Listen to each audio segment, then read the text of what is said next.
I'm Aric, and I'm sitting here with one of the original Ogden Marathon Ambassadors, Rob Bruderer. Rob, how are you?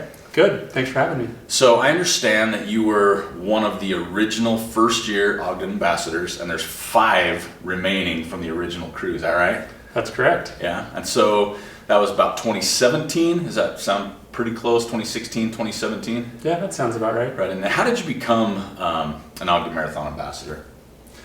Well, I was a former Ragnar ambassador, Okay. and the Ogden Marathon, or the Goal Foundation and Ragnar had partnered up to do a medal, like the business up front, party in the back kind of a thing. Oh yeah, the mullet medal. And so I just volunteered as kind of a Ragnar ambassador to help promote that medal. So I'd go to the Striders packet pickups and set up a booth for Ragnar. And then the Goal Foundation folks approached me and says, "Hey, would you like to also help promote Goal Foundation races? We're setting up an ambassador program where you've been involved with Ragnar. We think it would be good for you to be part of it." And I jumped at the opportunity. Nice. So you're still doing that today? Yep, I am. And I also understand the Ogden Marathon was your very first marathon you've done. Yes, it is. And how did you get talked in, or how did you get into that one? So even before I was a runner, my older sister had taken up running, and she challenged me to a half marathon, and she was like, "I'm gonna kick your trash in this half marathon." And now it wasn't the Ogden half that we did. I decided to run that one the next year, but that kind of got me into running. I was like, I can't let my older sister beat me. So I started training, started running, and we ended up finishing pretty close to each other, but it lit a fire in me with running, and I decided after that, hey, I actually want to run a marathon. And I'd heard a lot of good about the Ogden Marathon, and it was my local marathon, so I thought, hey, let's do this. The problem was when I went to go sign up, it sold out within like minutes of opening. Like, it sold out so quick. Then I found out that the Huntsman Hometown Heroes, which is a charity organization that raises money for cancer, had some slots available, but the catch was you had to raise $500, for a minimum of $500. So I was like, sign me up. So I did that, and I went door to door, hit up family, coworkers, was able to raise some money to enter the Ogden Marathon my first year as a Huntsman Hometown Hero, and I've just been hooked ever since. Nice. So, I mean, it's interesting to hear like how people get into running, right? And so you kind of got into the races or the competitive running or whatever through kind of a challenge or something with your sister. But why do you still run? I mean, that's been a while, and you're still fit. You still run. You're still an ambassador. What keeps you running? Probably just to stay fit, for one thing. Another thing is I enjoy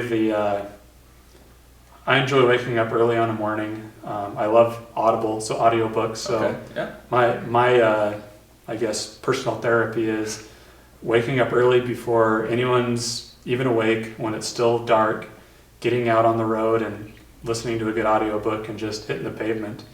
For some reason, I just find a lot of solace in that. Nice. Does it matter what you listen to when you run? I mean, you're just so dialed in, you might not even know where you're at, but I mean, is there something that you like to listen to audible-wise, like types of books? Does it motivate you, or is it just whatever it is? I kind of switch between like a novel type of a book and then also self-improvement type books. Oh, nice. So I kind of toggle between the two. Good. And you're already doing self-improvement by pounding the pavement out there, so that's not a bad thing to do. So have you had the opportunity to run the marathon on some level, half or something every year? Mostly. There's been a couple of years due to health issues that I've had to go through where I've had to take a break, and then I moved to Boston for a little bit. So there have been a couple of years I've missed, but I've run it more than I haven't. Nice. So what other marathons have you done? I've done St. George. I've done one in the Florida Keys. Oh wow. I did the Huntsville. Okay. One up in Pocatello. I think I've done Deseret News. Wow. Okay. So I think those are the main ones, but Ogden's my go-to one. That's the one I've done by far the most. And that's the next question: is why Ogden Marathon? I just love it. The course is beautiful. It's primarily downhill, but it gives you enough variation that you don't cramp up as much. It's not the same thing over and over and over again. It's just I like the whole vibe of it. It's just a really, really great marathon, and the Goal Foundation folks do a fantastic job on putting on a great event. Yeah, and we hear that a lot with between the Goal Foundation, the volunteers, the community, kind of makes it. A lot of runners I talk to, it's like the race sometimes comes secondary to some of these other things. Yeah. But you're right. I mean, the course is pretty much tough to beat. It is downhill, but it's not like straight downhill. There's some sections that are uphill. As people like to say, when you hit the pathway, there's rollers, which are kind of when you look at it, it's not too much elevation or vert. Do you run year round? Do you kind of just taper for certain things, get geared up for a certain race, or you just kind of you run all the time? Yeah, I'll taper a little bit. I've also taken up cycling, so I cycle a lot as well. But yeah, running, I typically always fall back to running. Nice. So. And you're a part of also the Hill Air Force Base Run Club. Is that right? Yeah, so I work at Hill Air Force Base, and they have a club there that has anywhere from 150 to 200 runners. Oh, wow. And I'm just a participant in there, but I'm friends with the organizer, and that's probably how I get most of the people that I know interested in the Ogden is through that community, just talking to them about this race. And then also, since it's so close, a lot of them want to run. Well, that's good. I mean, with Hill, I mean, there's a lot of people there that aren't from here, being active military or whatever. So to have a taste of what Ogden's like, it's probably the same thing. They kind of get hooked on it, especially if they run. They've probably run wherever they've been before. But I think Ogden does offer some definitely unique terrain and the views we keep coming back to for sure. What are some of your favorite memories of the Ogden Marathon? Some of my favorite memories have got to be the booths. I don't know, some of the festive booths as you're running by. Some of them go all out with bringing bands or just that's probably some of the biggest highlights. Some of the years with the cold weather, although those were tough, they were also very, very memorable. Then also I've come close a couple times to qualifying for Boston. Oh, wow. Just missing it by a little bit. So those definitely make it pretty memorable. So do you still have,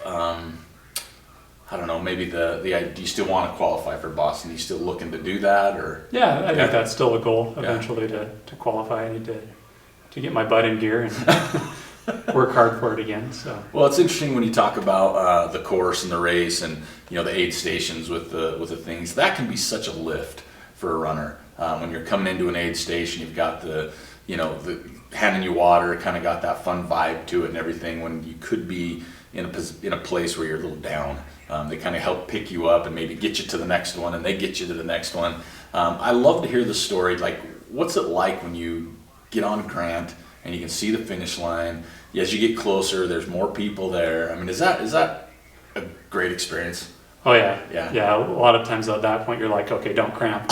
You're just running along the road trying to not cramp up and seize up. But it's usually there's people handing out flags, and as someone who works for the United States Air Force, that brings like the patriotic side out in me, and then just how the community all comes and watches and supports, and it's a boost. It definitely helps you pick up your pace a little bit and finish strong. So will be doing virtual this year?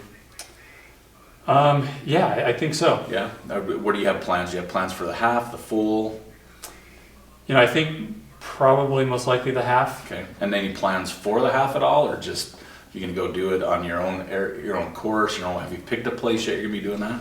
Yeah, probably just my own course, the one that I train on. Perfect. Just around Ogden. So. Nice. Yeah, we've talked to a lot of people about, are you gonna do anything fun like for a finish line for yourself? You gonna have any friends, family there with some signs, little tape for you? Probably not. Just because they'd be like, Oh, you went out and ran again, like 13 miles. Don't you do that like most every Saturday? So That's good. Oh, that's pretty funny. but that's a good idea. Yeah, well, I want to get a challenge to a lot of runners to have like the best finish line and just give a prize for like the coolest finish line. We've talked to people that are finishing at their house, you know, where they've got signs and stuff. So That's a good idea because then you could submit the pictures and, Yeah. and put it out on the website. because the Goal Foundation this year is doing such an amazing job with engagement. I mean, you talk about it is a virtual run, but you know, between the app they're coming out with, between the virtual expo, the swag box that's going out to everybody right now with the shirts and the medals and everything else, they're really elevating it a little bit more than just your typical virtual run. So it's going to be interesting to see kind of how people play that out. Do you have plans to come back, hopefully in 2022 live? Oh yeah, for sure. Is that going to be your Boston one then? Your qualifier? I hope so. Hopefully I don't cramp up. It's always like when you think you're going to do it, you cramp up. That's true. Well, like you said, when you're coming down in front of everybody, it's usually when you want to have your best foot forward. Yeah. That's usually when in your head you're not thinking about anything else but don't do something bad, cramp up, trip, fall, do something like that. So that's pretty good. Well, I appreciate you taking the time. I know you had your busy schedule to do it. It's awesome to hear your story. One of the original Ogden ambassadors. I hope you keep doing that. See, there's 5 left, so someone's got to be the last one standing at some point. So That's another thing I hopefully can achieve. there you go. Although I have the blonde runner to compete against. So okay. isn't she one of them? Yeah, I Still? believe so. Yeah, she's sat down in the chair as well. So Yeah, I think she's another one of the originals. oh, so. right on. We probably didn't ask that, or maybe we did. I don't even remember now. So well, thanks again for joining us. Stay healthy. Good luck, and thanks for everything. All right, thank you. Thanks.